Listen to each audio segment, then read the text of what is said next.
में यदि पंचमी के दिन एक पुष्प में थोड़ा इत्र लगाकर ले जाना और इत्र ले जाकर बाबा के उस पंखड़ियों को बाबा के ऊपर बिखेरना, श्रृंगार करना। इत्र भगवान शंकर उसके मन की कामना को पूर्ण जरूर करते हैं। सवेरे उठते से ही पहला एक लोटा जल शिव को, क्योंकि उसी के माँ जगतजननी हस्तकमल पर जल जाना जरूरी है। शंकर का चढ़ा वो हमें फल प्रदान करे, सुख दे, आनंद का दे। में यदि प्रेमवश नवरात्र में अगर माँ जगतजननी जगदम्बा का अम्बा का दर्शन करने के लिए माता रानी के मंदिर तक जा रहे हो तो एक पुष्प की 9 पंखड़ियां जरूर लेकर जाओ या 9 पुष्प लेकर। और वो भी नहीं कर सकते, अपने घर में माँ जगत जननी को 9 चावल के दाने लाल चंदन में कर कर अर्पित करो। माँ को रिझाओ, देवी को रिझाओ। और शंकर की जितनी आराधना कर सकते हो, श्री शिवा नमस्तुभ्यं। नवरात्रि में जो माँ आद्य शक्ति की पूजन की जो पंचमी तिथि होती है, इस पंचमी तिथि पर अशोक सुंदरी वाली जगह पर, जो अशोक सुंदरी का स्थान है, वहां पर लाल पुष्प एक समर्पित करें। जो जलाधारी है, मां पार्वती जगत जननी जगदम्बा अम्बा भवानी मैया दुर्गा का हस्त कमल, इस पर 7 जगह पर कहीं पर भी लाल चंदन की बिंदी 7 स्थान पर कहीं पर भी रख दें। और 1 लोटा जल शिव जी को पंचमी के दिन, नवरात्र की पंचमी के दिन कामना करते हुए उत्तर की ओर मुख कर कर, अर्थात यहां बैठते हुए शिव जी पर जल चढ़ाना प्रारंभ करें और अपने मन की कामना कहकर बाबा के पास में जो लाल पुष्प समर्पित करा है, उस पुष्प को अशोक सुंदरी वाली जगह से वापिस लेकर आ जाए। जिस लक्ष्य को आप पाना चाहते हो, अच्छी पढ़ाई कर रहे हो, खूब अध्ययन कर रहे हो, खूब मेहनत कर रहे हो, खूब पढ़ो, कोई दुकान खोल रहे हो, व्यापार चालू कर रहे हो, कोई नया कार्य चालू कर रहे हो, उस पुष्प को अपने स्पर्श कर कर या उस पुष्प का दर्शन कर कर आप एक बार जाकर देखो, आपको उस मंजिल तक माँ आद्य शक्ति दुर्गा भवानी शिव पहुंचाकर। में यदि पंचमी के दिन 5 दीप भगवान के सामने प्रज्वलित कर कर अपने दरवाजे के पास में बाहर की ओर रख देता है, उसके घर में कभी रोग बीमारी और लक्ष्मी की कोई कमती नहीं होती, उसका जीवन सार्थक हो जाता है। वर प्रदान है, आम के पल्लव में शंकर का आशीर्वाद।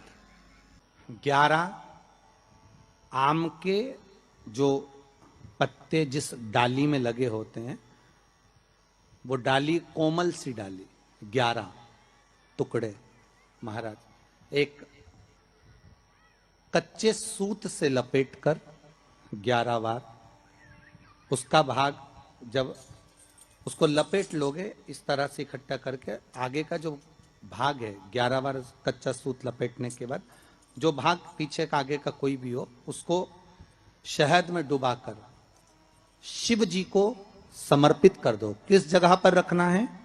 अशोक सुंदरी वाली जगह। अशोक सुंदरी की जगह जानते हो आप लोग, पहले भी आपको बताया है, आज फिर आपको वर्णन कर दें। जैसे ये गोल जलाधारी है, ये शिवलिंग रखा है,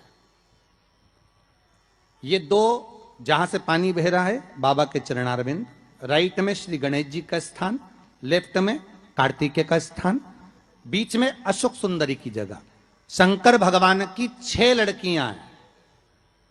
भगवान शंकर के 13 बच्चे, 13 बच्चों में से 6 लड़कियां, उस 6 लड़कियों में से एक लड़की का स्थान, भगवान शंकर की एक बेटी का स्थान, अशोक सुंदरी का स्थान सामने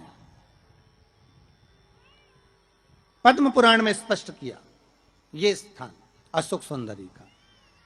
शंकर भगवान की जलाधारी में पार्वती जी का हस्तकमल, ऊपर से जो एक एक बूंद पानी गिरता है, यह शंकर भगवान की 5 लड़कियों का स्थान है, जया, विषहरा, शामरी बारी, दौतली और देव। शंकर भगवान की 5 लड़कियां भगवान शंकर के मस्तक पे जल की धार गिरा रही हैं। बीच में जो अशोक सुंदरी का स्थान है महाराज, उस जगह पर शहद का मुख, जो शहद आपने भिंगोया है, उस शहद का मुख शंकर जी की ओर कर कर इसी चैत्र के महीने में, इन्हीं नवरात्रि में शंकर भगवान के उस अशोक सुंदरी की जगह पर शहद का भाग शिव जी की ओर रख दें। महाराज, अगर घर में संपदा की कमी हो या कोई पैसा खा गया हो, रुपया नहीं दे रहा हो, पैसा अटक गया हो, तो उस शहद को शिव जी की ओर मुख कर कर उस आम के पल्लव की जो डंडी है उसको 11 डंडी को वहां रख दीजिए और उससे अपनी कामना कर कर आ जाइए। हो सके उस शहद में से थोड़ा सा शहद किसी रुमाल पर, किसी कपड़े में लगाकर उसको रख लीजिए। जिस व्यक्ति से पैसे लेना है, जिस व्यक्ति से पैसे मांग रहे हो, उससे एक बार जाकर मिल लीजिए, एक बार उसको खबर कर दीजिए। बाबा चाहेगा भोलेनाथ तो नवरात्रि में ही पैसा वापिस आ जाएगा, अगर शिव कृपा कर देगा। ये बाबा की करुणा। आम का पल्लव कोई साधारण नहीं जिसको कलश के ऊपर रखा जाता है, शिव की कृपा। जिस आम के पेड़ पर स्वयं कामदेव चढ़कर भगवान शंकर के तीसरे नेत्र द्वारा जलकर भस्म हो जाते हैं, वो आम का पेड़ साधारण नहीं हो सकता।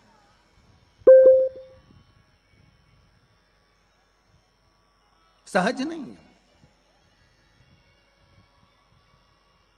और वैसे भी शिव शिव है। घर में ज्यादा रोग हो, बीमारी हो, ज्यादा तकलीफें आ रही हो, कष्ट बढ़ रहा हो, बीमारियां बढ़ रही हो, या भय लग रहा हो, डर लग रहा हो, हृदय चित्त में कहीं ना कहीं आपको भय का भान हो रहा हो, तो एक लोटा पानी एक कलश में जल भर कर रख लीजिए और रात भर उसको रखे रहने दो। नवरात्रि चल रहा है, उस कलश को रात भर रखकर सुबह सुबह उस कलश में एक बेलपत्र डालकर उस जल को नीम के पेड़ के नीचे, जहां चैत्री नवरात्रि में नीम के पेड़ के नीचे सारी विद्याएं, आद्य शक्तियां, सारी देवी उस नीम के पेड़ के नीचे विराजमान रहती हैं। उस कलश में एक बेलपत्र डालकर रात भर रखकर उस जल को पूरे घर में घुमाकर उस नीम के पेड़ के नीचे समर्पित कर दीजिए। महाराज, घर में भय लगना बंद हो जाएगा, कोई बड़ी बीमारी आपको घेरेगी नहीं और उस बीमारी से, उस रोग से आप मुक्त रहेंगे।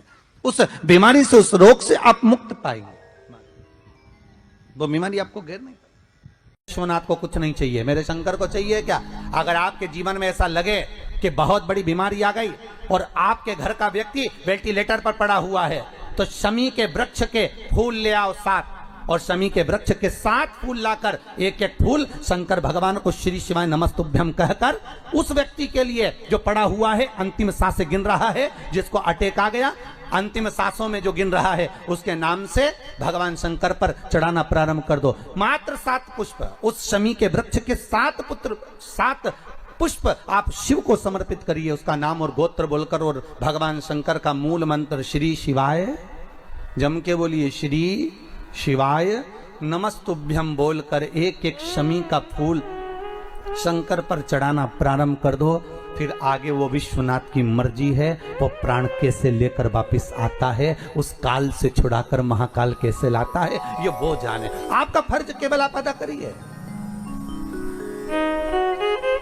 जब अंत में डॉक्टर भी हार जाते हैं, जब अंत में डॉक्टर भी कह देते हैं कि अब हमारे बस का नहीं है, अब तो उस परमात्मा के हाथ में, मतलब डॉक्टर को भी मालूम है कि एक डॉक्टर बैठा हुआ, एक डॉक्टर और है, वो बस वो थोड़ा सा दूर तो रहता है पर करीब भी बहुत है। कई लोग कहते हैं गुरुजी वो कैलाश पर रहता है बहुत, तो उनको बुलाएंगे तो आएंगे। हमने कहा कैलाश पर तो रहता ही नहीं है, जहां भक्त है वहां भगवान, वो दूर तो रहता ही नहीं। आप तो बस केवल उसको बुलाने का प्रयास करिए, आप दिल से बस उसको हाजिर, वो दिल से बुलाओ तो उसको।